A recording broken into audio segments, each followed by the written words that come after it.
Dou-vos as boas-vindas ao Boa Governança, o videocast do Jornal Económico e do Instituto Português de Corporate Governance, onde vamos debater os desafios que as organizações enfrentam na área da governance. Eu sou o Ricardo Santos Ferreira, tenho comigo, como habitualmente, o José Costa Pinto. Muito gosto.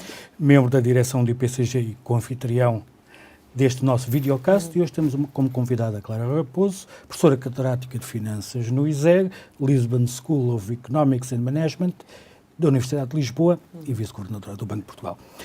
Agradeço a ambos e dou-vos as boas-vindas a esta edição do Boa Governança. Antes da conversa com a nossa convidada, as duas rúbricas Exatamente. do nosso programa. Primeiro, Recordar e Aprender, em que lhe trazemos como tema a queda da Enron, um dos maiores escândalos financeiros recentes, já deste milénio, a maior falência nos Estados Unidos no início... No ano 2001? Exatamente, no início deste período. José, o que é que nós podemos aprender com este caso? Obrigado, Ricardo. Bem-vindo à professora Clara Raposo. É um gosto. É um gosto, é nosso. Bom, este é, como o Ricardo disse, um dos maiores escândalos da época moderna. Nós, no episódio passado, falámos de um caso com alguns séculos, em Inglaterra, agora voamos para os Estados Unidos para falar desta, que foi uma das maiores empresas dos Estados Unidos, chegou a ser a sétima maior empresa dos Estados Unidos, e que em julho de 2021 foi à falência, e foi à falência motivado por várias fraudes. Obviamente, fraudes são matérias criminais. Nós, quando falamos em governance, falamos em boas práticas, não estamos propriamente a evitar crimes, mas um bom governance evita naturalmente que haja estas situações de crime. Há um autor que define esta fraude como uma fraude sinérgica. Porquê? Porque houve quase todos os players que estavam naquele ambiente corporativo contribuíram, à atitude, a postura de todos esses players contribuíram para o desfecho final. Como alguém disse, houve muita gente que devia ter dito que não e não disse que não na altura certa.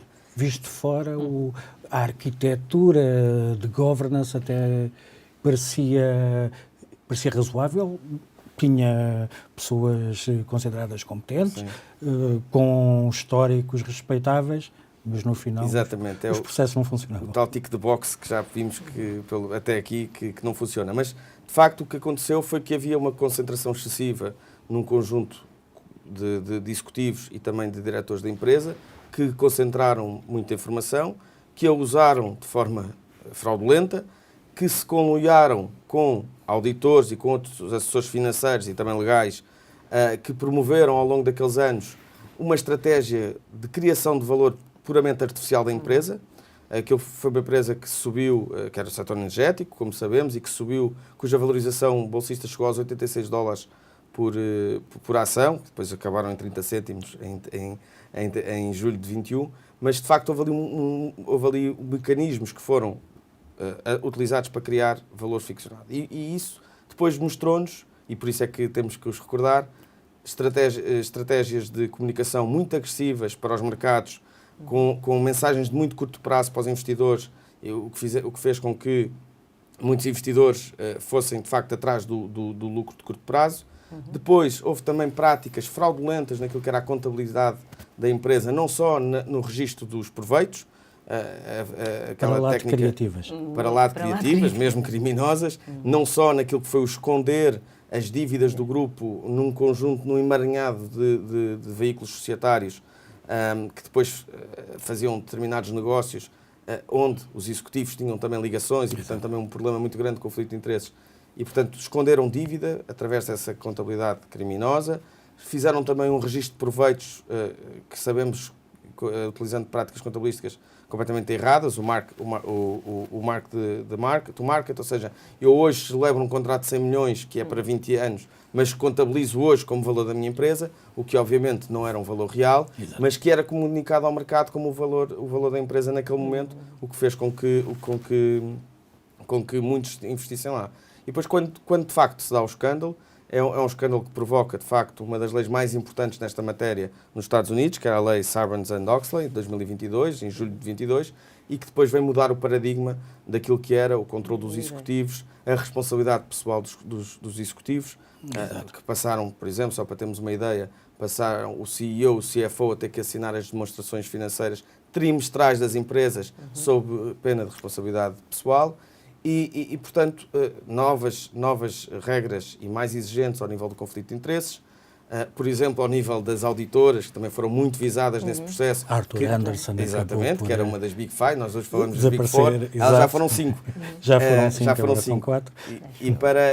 Por exemplo, nos Estados Unidos criou-se, em 2022, uma instituição para regular, de facto, uma entidade independente para regular as auditoras, não é? Uma questão que se discute muito em governance, quem guarda os guardas, não é? Então, nessa altura, criou-se também essa instituição que teve um papel muito importante, designadamente naquilo que era o negócio das próprias auditoras, a separação, segregação daquilo que era o negócio da consultoria com a auditoria. E isso foram impactos diretos deste escândalo.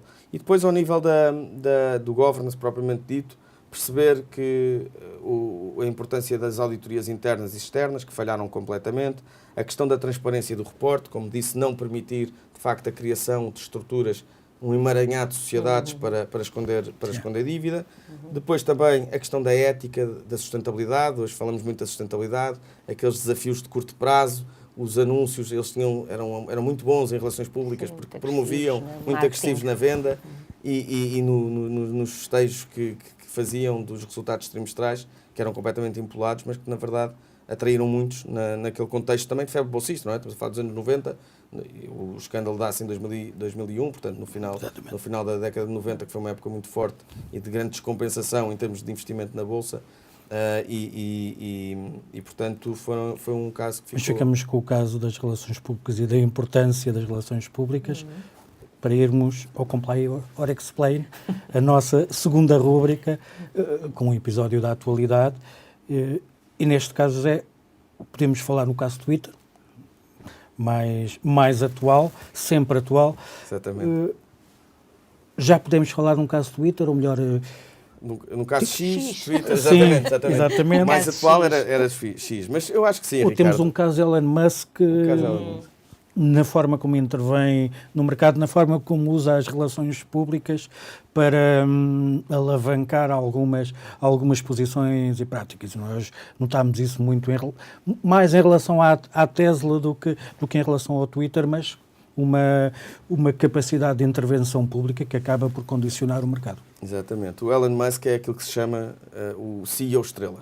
Não é? Um CEO estrela que os estudos empíricos mostram que não corre bem, geralmente, porque um CEO estrela, não é? Quando mais brilha, mais se apaga o governance, mais se apagam as estruturas de governo, mais se apagam os check and balance que têm que existir, mais se apaga a capacidade que os não executivos de contrariarem aquilo que é o poder efetivo de uma pessoa, por mais que tenhamos... Principalmente quando é um fundador também, não é?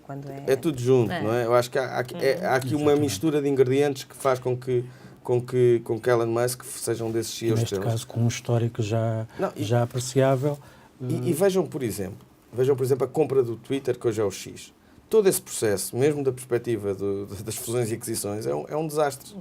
Ele, se vocês se recordam, ele faz uma proposta pelo Twitter e depois retira a proposta porque supostamente não conseguiu validar o número de utilizadores reais da companhia. Portanto, fez uma due diligence pública e em direto. E depois acabou por ser obrigado a comprar, segundo se sabe, porque os antigos donos do Twitter colocaram uma ação porque diziam que ele estava a violar os seus deveres pré-negociais. E, portanto, só essa atuação, que é completamente desregulada e que se percebe, não houve um board que decidiu aquilo. Não há um processo normal de aquisição, de decisão, de check and balance. Portanto, é uma pessoa que parece que age sozinho, com todo o seu poder e com toda a sua criatividade. Como já antes aconteceu no caso da Tesla, com o anúncio de um destes dias eu retirei a empresa de bolsa, o que fez com que os títulos se movimentassem sem acontecer nada. Exatamente. Não, por exemplo, quando chegou ao Twitter, despediu uma série de pessoas importantes. O Twitter hoje tem taxas de empresas que estão a desistir de publicidade no Twitter nunca antes vistas. Isto é um sinal que a sustentabilidade da empresa pode estar em risco, por mais apelativa que seja e por mais importante que seja. Depois, outra coisa também muito importante, que não é nada recomendável, parece-me, é a ligação política, não é? Então, num país e naquele contexto já tão dividido, ter um CEO que coloca a empresa ao serviço de um dos lados, não é? Concordo, se gosto, não é isso que estou a falar. Faz-nos, efetivamente, pedir um comply nesta matéria, não é? É verdade. José, vamos só fazer um breve intervalo. Regressamos já para a segunda parte e para a conversa com a Clara Raposo, a nossa convidada. Até já. Muito bem.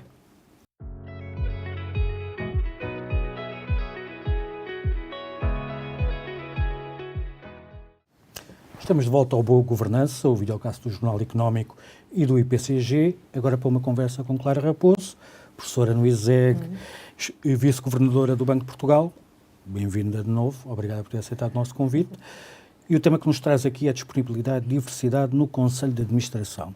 O Banco de Portugal tem um estudo recente sobre a questão da disponibilidade. O que é que aprendemos desse estudo? Bem, em primeiro lugar, muito obrigada pelo convite ao Económico e ao IPCG. É com imenso gosto que aqui estou. São temas que me interessam, que acompanho também já há muitos anos, porque para além dessas funções, também já fui membro da direção do Instituto Português de Corporate Governance e, enfim, acompanho, acho importante. E agora também no Banco de Portugal temos, de facto, um estudo publicado, um estudo de 2023, publicado este ano, com base em dados que têm a ver com os órgãos de administração e órgãos de fiscalização, especificamente na banca, que são aqueles para os quais temos informação que recolhemos. E, essencialmente, o que estivemos a ver com esse estudo foi que tempo é que os não executivos que estão nestes órgãos de administração ou de fiscalização dos bancos, que tempo é que declaram de dedicação a essas atividades. E, de facto, os resultados são interessantes porque se alguém que está fora deste meio pensa que é simples, fácil e que exige pouca preparação e pouco tempo de dedicação para exercer essas funções, está enganado. De facto, chegámos à conclusão de que há muitas horas e muitos dias dedicados quer por presidentes dos órgãos de administração e fiscalização, quer também pelos vogais destes órgãos. E um outro aspecto interessante que nós também encontramos é que há bastante heterogeneidade na amostra que aqui foi recolhida, em que eu penso que temos, não chega bem a 160, creio que são 157 administradores que foram analisados e em que temos também aqui ainda alguma heterogeneidade, em parte explicada também pela dimensão das instituições de crédito que estamos aqui a falar, mas é preciso dedicar tempo a estas funções. Essa é uma questão quando nós falamos muito do papel dos não executivos nos conselhos de administração e muitas vezes não há essa noção. Os não executivos são um mal necessário para quem olha para uma forma muito privada para a gestão das empresas. A banca é um caso especial, mas mesmo na banca nós vemos que há disparidade de tempos. Há quem dedique mais tempo, menos tempo. Há quem diga logo de início que não tem grande disponibilidade para... E nós vemos os tempos dispendidos durante o ano. É difícil acompanhar uma instituição do tamanho de um banco, principalmente se olharmos para os grandes, com tão pouco tempo. É verdade. São instituições que têm alguma complexidade, não é? São setores que são regulados e supervisionados e cada vez mais e, portanto, também, de certa forma, até quando olhamos para a banca, até temos um setor de exceção por comparação com outros, porque há tanto requisito de compliance, há tanta informação que tem de ser prestada sistematicamente, que eu penso que hoje em dia, na banca, toda a gente reconhece a importância e o papel que os não executivos também aqui têm. Portanto, é um setor em que, de facto, o processo de seleção destes indivíduos, não é? Aquele processo, o fit and proper, é um processo muito complexo, que não depende só de decisões do Banco de Portugal, é feito integradamente com o Banco Central Europeu, temos regras comuns nos países da área do euro, uma área apertada e, portanto, as pessoas são muitíssimo escrutinadas antes de poderem iniciar as suas funções e também quando há renovações, não é apenas no momento inicial, também na renovação de mandatos quando isso acontece. E, portanto, a disponibilidade é dos principais temas que são ali vistos com atenção para termos uma ideia de se aquela pessoa, com tudo o resto que já faz na sua vida, não é? Porque muitos destes não executivos também têm funções executivas noutras organizações, muitas vezes o que nós fazemos é tentar verificar... Exato. Ou seja, porque às vezes as pessoas não percebem mais pedagógicos, não é? Quando se ouve que são administradores dos bancos, as pessoas dizem, mas como é que só tem uma média de 100 dias? Como é que um presidente de um órgão só vai 100 dias? Dedica 100 porque dias. essa pessoa é o não executivo, ou seja, o presidente da administração que não é executivo, tem outros trabalhos, tem outras Exato. atividades e dedica uma parte do seu tempo para servir estas instituições. Exato, portanto, e é isto que... E porquê é que é preciso termos, ou porquê é que é importante termos também não executivos nestes órgãos de administração?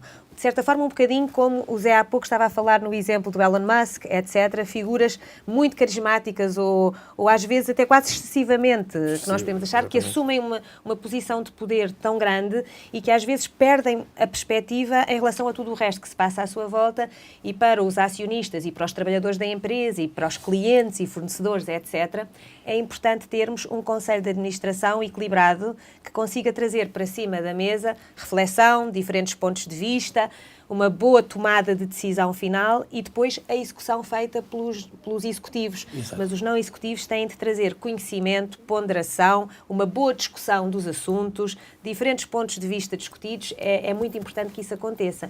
Quer para as decisões normais da administração, digamos assim, ou de gestão da empresa, quer também no que diz respeito à fiscalização. E o caso da Enron, que foi aqui mencionado, é um caso paradigmático disso mesmo, não é? Aliás, nós no Código de Governo, uma das boas regras que lá está é que os administradores não executivos sejam em maioria face aos administradores executivos. Exato. Precisamente para ter um peso, uma preponderância maior. E muitas vezes, e quando nós, enfim, há 3 grandes modelos de governo em Portugal, e com exceção do anglo-saxónico, em que a fiscalização está dentro da sala do Conselho de Administração, nos outros 2, que é o germânico, tem o Conselho Geral de Supervisão, mas o latino, no modelo latino, chamado latino, temos os não executivos, eles prestam verdadeiramente uma função de fiscalização dos executivos. Isso. E, portanto, o chamar à terra, ou dar um enquadramento, colocar as questões em concreto, em concreto são tomadas nas empresas em perspectiva, é fundamental. E as pessoas que vêm de fora, são mais independentes, e esse é outro tema muito importante, que eu gostava de ouvir a professora, a independência dos não executivos também é um ponto fundamental. Porque se for lá, para você ter não executivos que entram mudos e saem calados, como às tantas ouvimos. O papel dos executivos dos não executivos é complexo porque tem as 2 componentes. Tem uma componente de aconselhamento e de trazerem o seu know-how, o seu conhecimento e de enriquecerem o debate, a discussão, as decisões que são ali tomadas, e tem a componente de fiscalização, de estar atentos a ver se há alguma irregularidade, se há algo menos transparente, se há algum desvio, se não está a ser cumprido algum plano, etc. Portanto, atingir-se este equilíbrio é que nem sempre é muito fácil e, portanto, tem de haver uma boa articulação e, uma vez mais, não só estas pessoas têm de ter a disponibilidade, aquele primeiro dedo que me falou aqui, a disponibilidade para desempenharem estas funções, é preciso tempo para se conhecer bem o negócio. Exato. É um aspecto muito importante, não é só ali sentar aquele bocadinho daquela reunião e receber os documentos na véspera e achar que se desempenhou bem o seu papel. Não, tem de se tentar o máximo, conhecer bem o negócio, preparar as reuniões com tempo, discutir os assuntos com tempo, tentar evitar os embaraços durante a reunião, tentar com tempo conhecer bem, perceber o que está em causa, não é? E, por outro lado, quanto mais diverso for o Conselho de Administração, também temos mais garantias à partida de conseguirmos ter mais opiniões diferentes, claro. Mais informação adicional para se tomarem decisões. Mas antes de irmos ao segundo D, deixe-me só... Vamos à disponibilidade. Deixe-me só... Em relação à disponibilidade, em relação à escolha, ao tamanho da malha, não estará demasiado estreito hoje em dia. E a banca será o extremo, e nós assistimos a novelas para a escolha de gestores da banca. Mas eu lembro, por exemplo, o Soares dos Santos Pai, já falecido, que na Jerónimo Martins tinha como não executivo o António Borges, também já falecido,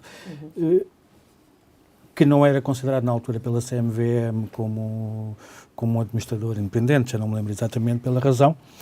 Às vezes tem a ver com o tempo a que já se está, não é? Se temos uma relação de longa duração com uma determinada instituição ou com uma empresa, perdemos o caráter de independência formal. Sim. Porque na altura, quando questionado, o João dos Santos dizia, não, António Borges é uma pessoa totalmente... É independente, pensa pela sua cabeça. Claro. É isso que eu quero. Exato. Não Isto é sempre muitíssimo subjetivo. É muito subjetivo. E há pouco o Ricardo tocava nesse ponto quando falas na Enron, porque nós podemos ter modelos de governance formal belíssimos. Fantástico. E depois, temos ali uns bonecos, os uns fantoches que estão ali Exatamente. sem... No caso Exato. da Não é? Enron, nós tínhamos o ex-secretário de Estado da Energia, Claro. economistas e proeminentes Exato. de universidades proeminentes nos Estados Unidos.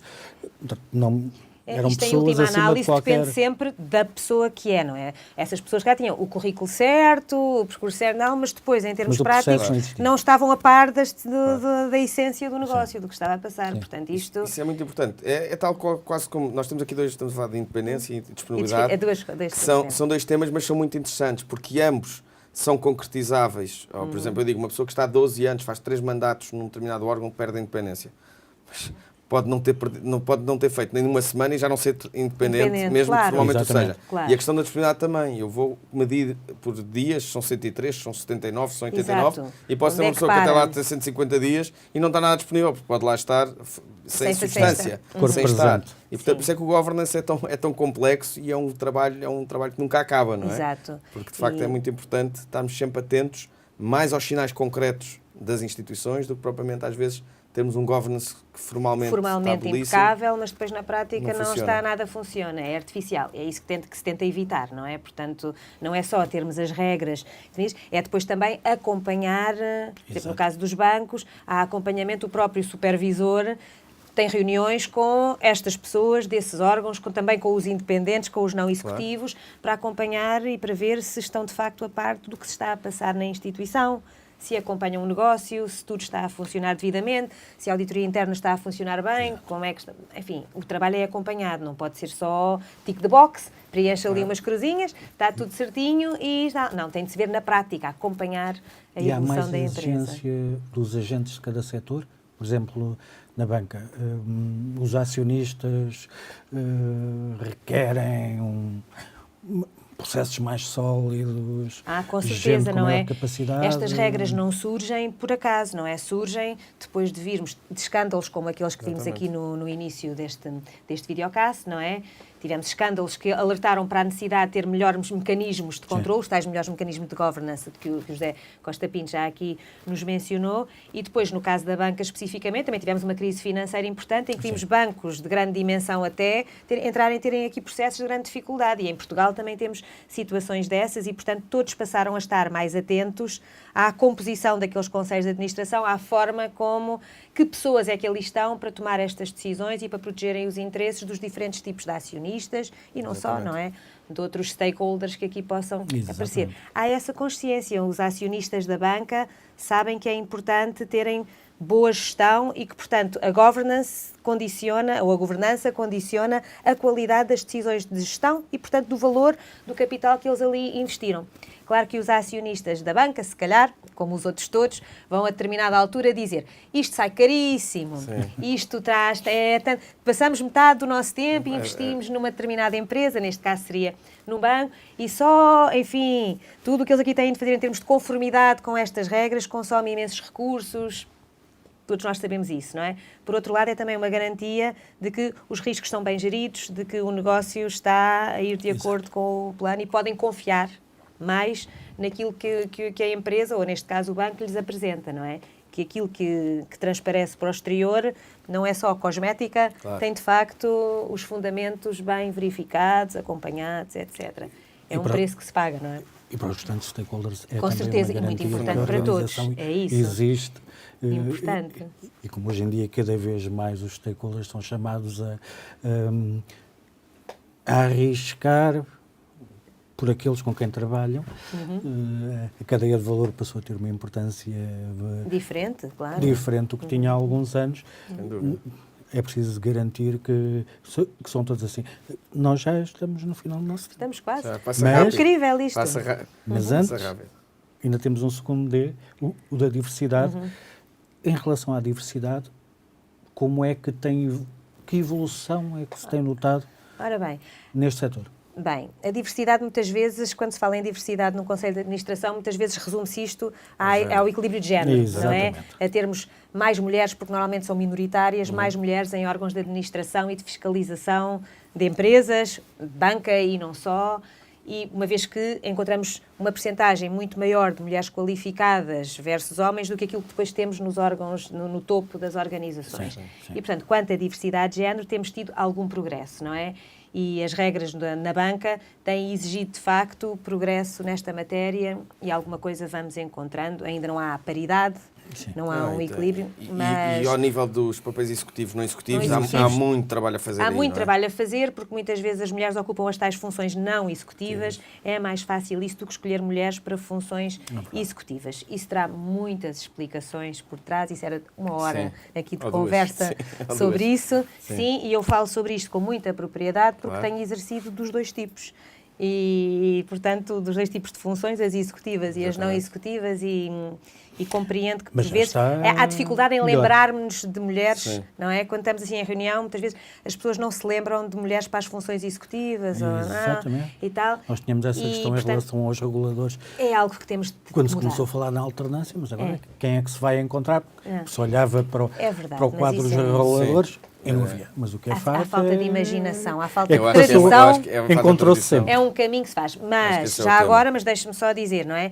A diversidade, do ponto de vista da igualdade de género, é um exemplo da tal ideia de trazermos pessoas mais variadas, com percursos e experiências de vida mais variadas, porque acrescentam outras perspectivas à discussão. Estão habituadas a fazer coisas diferentes, né, em média, homens e mulheres, e, portanto, uma discussão com os dois tipos de pessoas na sala ajuda a que se acrescente alguma coisa e que se tomem melhores decisões, mas aquilo que estamos a dizer em relação ao género das pessoas é apenas um exemplo de aspectos que têm a ver com diversidade, não é?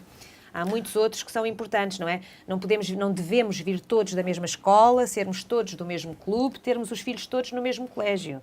Ou seja, porquê? Porque é que não devemos ser assim? Porque isso faz com que sejamos um grupo muito coeso, que tende a tomar decisões muito idênticas, mas que podem não ser as melhores para o negócio, porque nos está a escapar aquilo que fazem todas as outras pessoas que não são iguais a nós e que conhecem a economia e a sociedade e o mundo de outra maneira. Portanto, a diversidade é importante por isso, por acrescentar valores.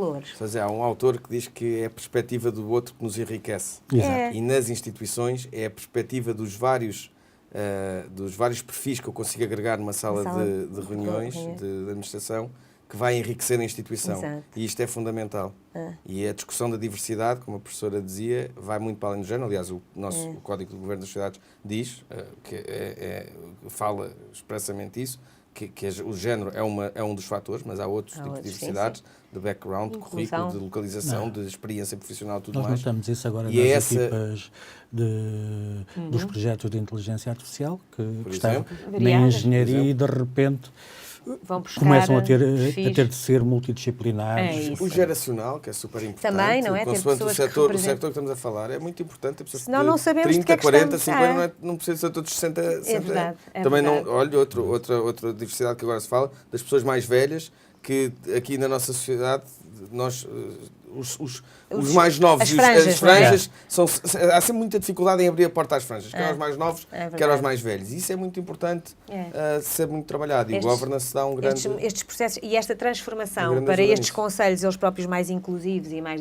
é trabalhoso e gera ali fricção durante Tensões, um período claro. de tempo, não é? Porque há um processo de adaptação, estávamos habituados a decidir isto tão bem de uma maneira e, de repente, as reuniões podem ser um bocadinho mais compridas até afinarmos o modelo, até conseguirmos ouvir todas as opiniões, mas depois está valor. estudado que se cria valor a todos os níveis, sem dúvida. Muito bem. E o que cria valor também era ouvirmos agora da professora Exatamente. uma experiência, não é?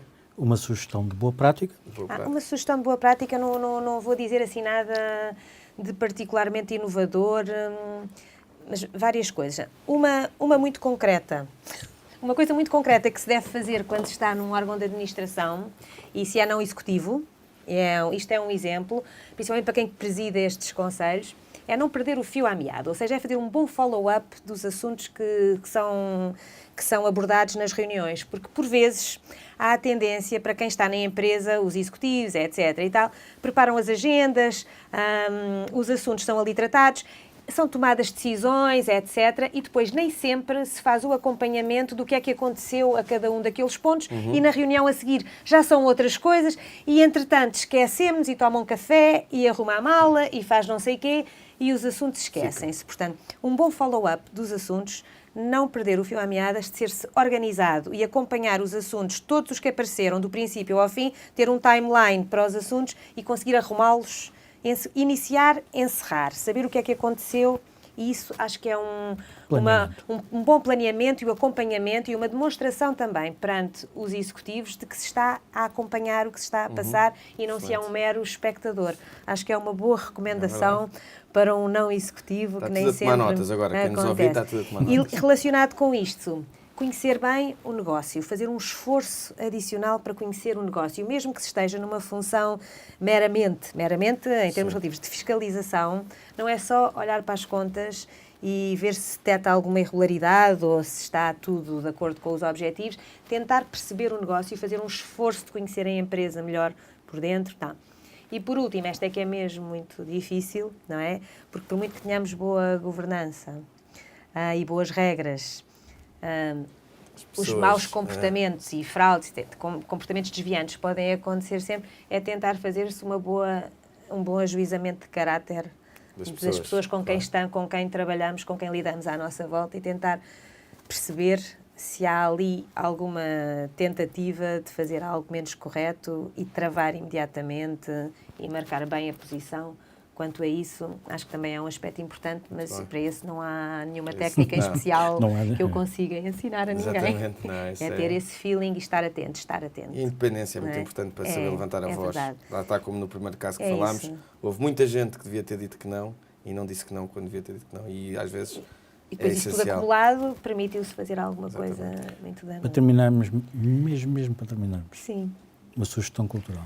A sugestão cultural. Há agora imensos livros bons de corporate governance mais atuais e, portanto, eu não vou por aí. Vou se calhar só, enquanto a livros, recomendar uns em que eu participei. Claro, e muito bem, do Governance Lab, Sim. que tem umas publicações sobre a designação de administradores e também sobre a governance nos bancos nos países lusófonos. Portanto, acho que aí são publicados pela Almedina e não deixa de ser matéria interessante e em que se discute isto, que características é que devem ter para designar conselhos de administração, como é que isso deve ser feito, mas se calhar uma sugestão assim cultural um bocadinho diferente, eu talvez comece um filme, ok? Um filme, mas um em especial por ser um bocadinho, porque nos mostra que a governance é feita por pessoas e que às vezes facilmente condenamos os grandes criminosos, não é? Num processo desta natureza, mas que a natureza humana deve ser sempre muito bem acompanhada. Um filme italiano que se chama O Capital Humano, que eu recomendo a todos porque faz-nos pensar sobre, desde o capital lá em cima, como são tomadas as decisões, até alguma tentação, algum oportunismo que qualquer pessoa da rua é capaz de ter e que nos ajuda a pensar em como tentar ter boas regras de conduta na nossa vida, numa sociedade tão complexa como a nossa. Muito bem. Ora, muito obrigado. José, muito obrigado. Foi um gosto mais uma vez. Obrigada aos dois. Exatamente. Esta foi a terceira edição do Boa Governança. Nós estamos disponíveis no site do Jornal Económico, jornaleconómico.pt, mas também nas principais plataformas em podcast. Até à próxima oportunidade.